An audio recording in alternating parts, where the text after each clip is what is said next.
bonjour à tous et re-bienvenue au Jardin Potager 2019. Aujourd'hui, j'avais le goût de faire une vidéo, étant donné qu'on est rendu au mois d'août. Je voulais faire un petit compte rendu de où est le jardin, comme je disais, au mois d'août. Ça fait déjà un mois de la première vidéo. Je vais faire un petit tour vite pour vous montrer l'état de chaque légume, où ils sont rendus. Donc, juste avant, on voit ici la lavande. Comme j'expliquais dans mon autre vidéo, la première vidéo, tout ce petit coin-là va devenir de la lavande que je propage dans le fond à chaque année pour en avoir plusieurs. Donc ici, je vais combler tout l'espace pour de la lavande. On voit ici deux petits plants de tomates que j'ai échappés qui étaient dans mes betteraves étant donné que mes tomates étaient là l'année passée.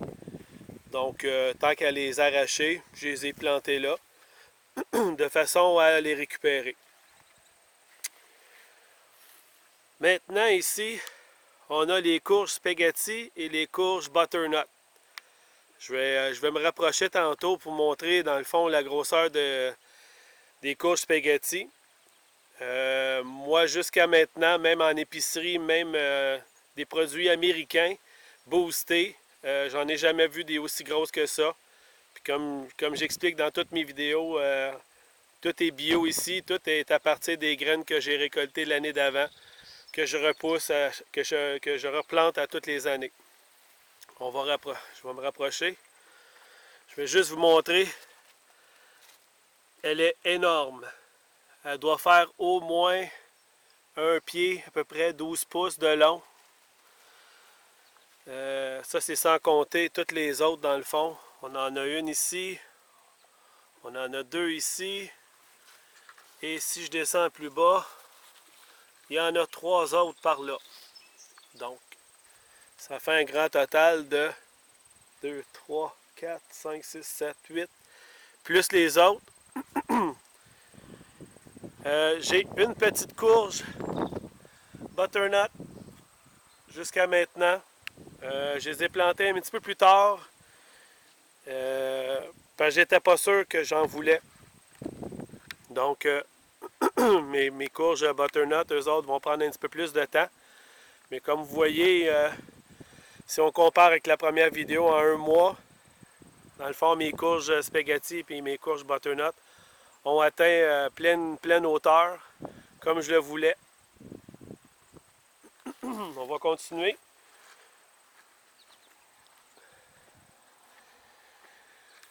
Ici, on voit peut-être pas bien, mais c'est tous mes cornichons qui, eux autres aussi, sont rendus pleine hauteur, à part de peut-être deux plants plus loin dans le fond. On est rendu à l'étape où on vend nos cornichons parce qu'on en a trop. Ma conjointe a fait plusieurs cornichons marinés. Je pense, si je ne me trompe pas, on est rendu à 20 pots environ. Et puis j'en ai encore une quantité industrielle dans la maison. Et puis à chaque jour, je viens les cueillir, au moins 4-5. Donc on est rendu au stade où on les vend. C'est la même chose pour les cocombes. Ils sont tous rendus jusqu'en haut. Toute la gang. Même chose, les cocombes, on en mange à tous les jours. On se fait des salades, on se fait des lunchs. Mais on est rendu au point où on les vend eux autres aussi. Donc, on va passer aux tomates. Les tomates, des belles grosses grappes.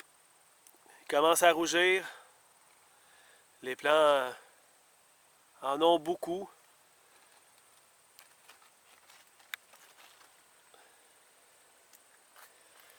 Même chose ici, c'est d'autres variétés de tomates.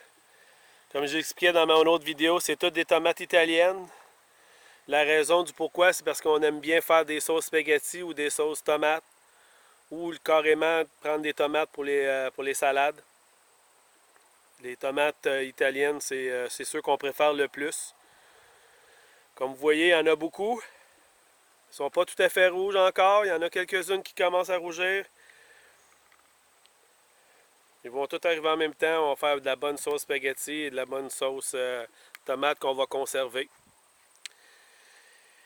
Ici, mes patates.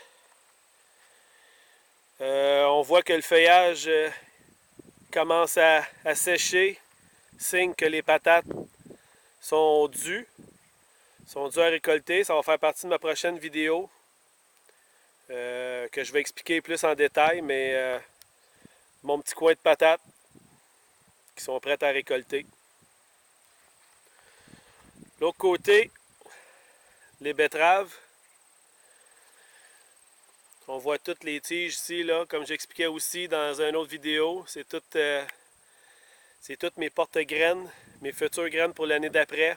J'en ai pour les jaunes, j'en ai pour des marbrés et j'en ai pour les traditionnels rouges, pour ceux qu'on met plutôt en conserve pour faire des betteraves dans le vinaigre et dans le sucre. Déjà là, on en mange beaucoup de jaunes comme légume principal. Les betteraves, on les conserve, on en a beaucoup. Les carottes, même chose. Ils ont bien poussé. On va avoir une belle récolte de carottes. Ils sont énormes.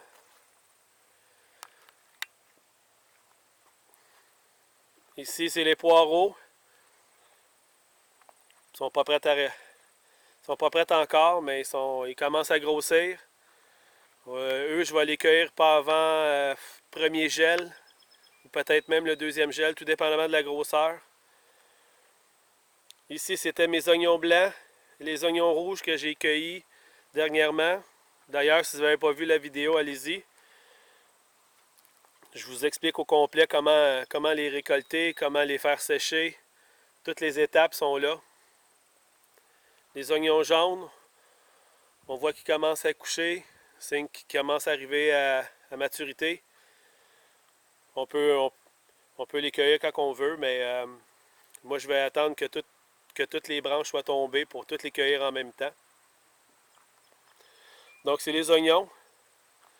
On en a déjà beaucoup. J'ai au-dessus de 200 oignons blancs. Une quarantaine d'oignons rouges. Puis ici, on a à peu près 81 oignons jaunes. Donc on en a beaucoup. Ici les choux-fleurs. Les choux-fleurs qui se portent très bien. Pas de signe de chou-fleur encore. Devrait être une question de temps.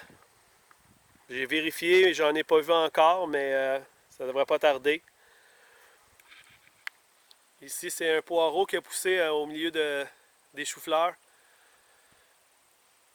Comme on peut voir, la belle fleur. Toute cette belle petite fleur-là va donner des graines que je vais pouvoir récupérer. Il y en a une autre petite ici. Mais celle-là va être prête avant, donc je vais conserver les graines pour l'année prochaine. Même chose pour ma laitue Boston. Il y en a un petit peu trop, parce qu'habituellement, juste une branche, là, c'est en masse. Comme vous pouvez voir, tous les nombres de fleurs, puis dans chaque fleur, il y a à peu près une vingtaine de petites graines dedans, donc il y en a beaucoup trop, mais étant donné les grosses chaleurs, la laitue est montée en fleurs tout de suite. Donc, si vous avez des laitues, là, cueillez les feuilles extérieures le plus rapidement possible et la coupez pour justement pour ne pas la laisser monter en fleurs de même, parce que sinon, aussitôt qu'elle commence, puis même celle-là ici, là, comme on peut voir, celle-là, si on essaie de prendre les feuilles, j'ai l'impression que les feuilles vont être amères. Les céleris, comme on voit, en termes jardiniers, les touffes, dans le fond, sont bien fournies, les têtes, si on aime mieux. Donc, ça aussi, sont prêtes à être cueillies. Ça va faire partie de ma prochaine vidéo aussi. Ne manquez pas ça, j'ai plein d'autres trucs pour vous. Maintenant, les brocolis. À chaque jour, je viens en cueillir. Je vais faire une vidéo prochainement pour vous montrer comment les cueillir. Il y a une place précise où les couper si on veut d'autres récoltes, parce qu'il y a une tige mère qui pousse. Et puis par la suite, on peut avoir d'autres petits brocolis, d'autres petites têtes beaucoup plus petites que la principale, Mais vous allez avoir une abondance quand même de petites têtes que vous pouvez cueillir et puis conserver. Nous ici, ce qu'on fait, c'est qu'on les blanchit, on les met 2 minutes dans l'eau bouillante et puis par la suite, on les met sur une plaque, on les congèle au congélateur, on les met dans un sac Ziploc pour les conserver. Mais jusqu'à maintenant, on en a beaucoup, plus tout ce qu'on mange. Donc ça, c'est les brocolis. Ici, c'est les fèves. J'ai des fèves jaunes, j'ai des fèves vertes. J'en ai pas beaucoup, mais je vous dirais que là-dedans, il y a environ 6, peut-être 7 plants. On en a une quantité industrielle aussi. On remplit des sacs Ziploc à quantité industrielle. On ne fournit pas d'en manger. Ça aussi, on est rendu au stade où on les vend.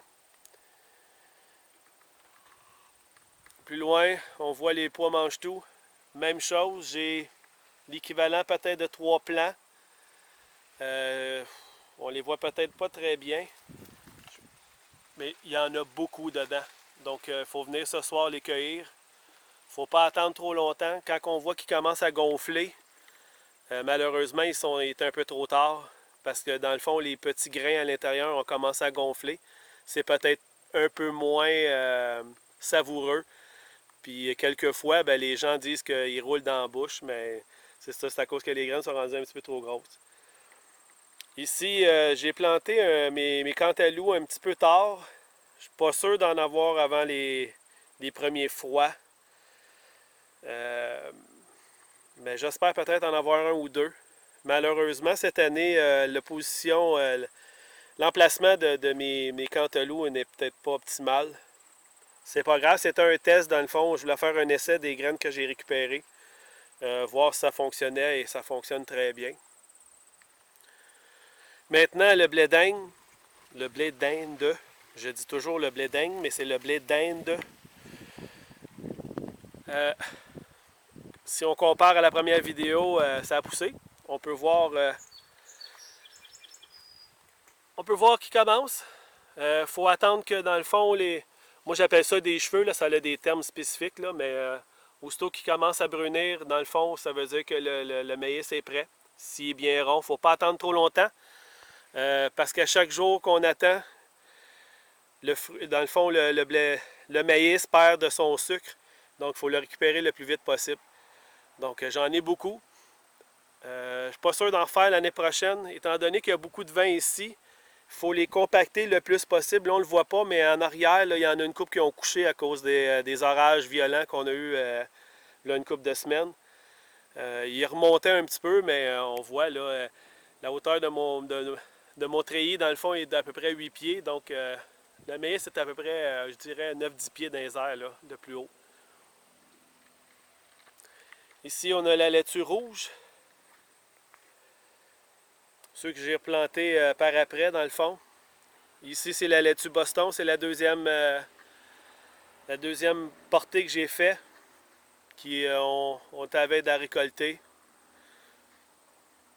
On voit la laitue rouge. Ici, on voit peut-être pas bien avec l'ombrage, là, mais ici, c'est toute mes deuxièmes pousses, dans le fond, d'oignons que je vais récolter juste avant les froids. C'est pas si grave s'il y a une première gelée. Les oignons sont très résistants au froid. Ici, c'est les betteraves. Un autre, dans le fond, ça va être les dernières qu'on va récolter pour les mettre en conserve aussi. La même chose. Ici, c'est une patate douce. Si vous en plantez des patates douces, gardez-vous beaucoup d'espace parce que ça voyage partout. On peut voir dans le fond, là, la tige là, est rendue jusqu'ici. Donc, c'est comme les cocombes, dans le fond. Ça se propage un peu partout. Ici, c'est mes piments. Des piments de couleur, des piments verts. J'ai des rouges, j'ai des jaunes, j'ai des oranges. Dans le fond, toutes les couleurs. On peut les voir. Je ne sais pas si on peut les voir comme il faut ici. On va mettre l'autre côté. On peut voir. On est à la veille. Il y a beaucoup de piment. Il y a des petits trucs pour... parce qu'habituellement, quand on fait pousser des piments, habituellement c'est une tige, il y a peut-être 2-3 piments dans un plant. Comme vous pouvez voir, moi j'en ai à peu près 6, 7, 8, même 9 des fois. Il y en a que je mets des petits bâtons parce qu'ils deviennent tellement lourds qu'il faut que je les supporte. Ici, les fraises et les mûres que j'ai plantés en début d'année. Ça porte très bien. Si vous voulez voir la différence, vous irez voir la première vidéo que j'ai faite pour comparer. Plein de nouvelles pousses, comme on peut voir. Tous les plants ont super bien poussé. On a quelques mûres, on a récolté quelques mûres jusqu'à maintenant. L'année prochaine, je vais tout enlever ce filet-là. Je vais mettre un filet par-dessus le jardin au complet. Je vais tout vous montrer ça. Je vais faire une belle vidéo sur ça.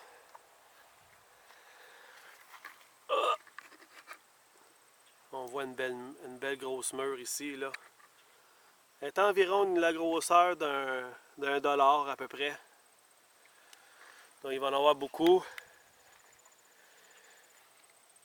Il y en a un autre dans le fond là-bas. Donc on est à la veille. On est quasiment dans la période... il y en a quelques-unes aussi en dessous là. On voit pas bien à cause du filet là, mais... L'année prochaine, je vais les laisser monter 5-6 pieds dans les airs. Donc, c'était un petit aperçu de mon jardin, rendu au mois d'août. Donc, j'espère que vous avez apprécié cette petite vidéo-là aujourd'hui. Je vous donne rendez-vous dans ma prochaine vidéo. D'ici là, n'oubliez pas de vous abonner. Laissez-moi un commentaire. Merci et bonne fin de journée.